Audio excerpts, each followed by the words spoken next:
babae si Kuya. Okay, maraming salamat, housemate. Thank you. Kuya! Kuya! Kuya, gusto ko! Ayoko na sa'yo. Di ba sabi mo maganda ako? Well done, housemate.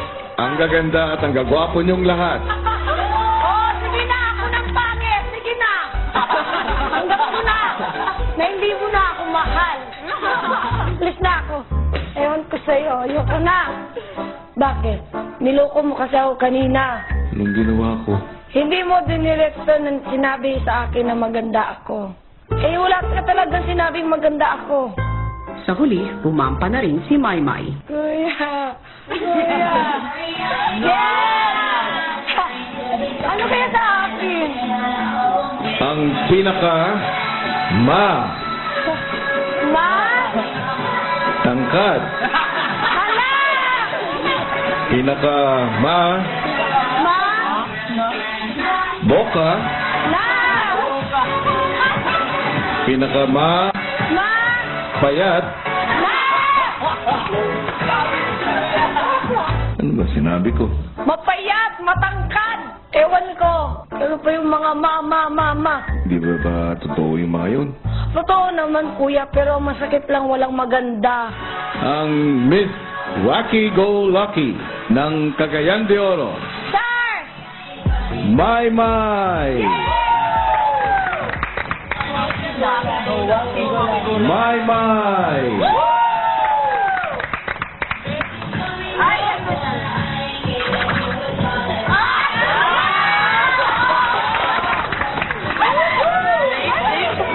Sino nagsabi? Ikaw po, kuya. Gusto mo, tayong dalawa lang nakakaalam, hindi yung mga housemates. Di mo sinabi na ako yung pinakamaganda sa amin. Parang hindi ganyan ang Maymay. Kilala ko. Sige, go. Sige, mamaya na lang pag-usapan natin yung... Thank you! Maganda! Makalimutan mo! Pagkatapos nilang rumampa, lumabas na si Vivery. Teen housemate. Ang go-getter girl ng Bohol, Oh my God!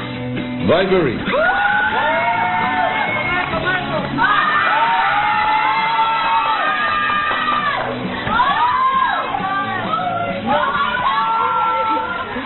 Ay! Sobrang di ako makapaniwala, kuya. Sobrang shock na shock ako sa nakita ko, kuya. Kasi nga, sobrang naganda na ako sa kuya mo. Mas blooming siya, kuya. Tapos para siya artista. Sino kamukha niya? Ako. Kamukha niya ako. Kamukha niya na ako.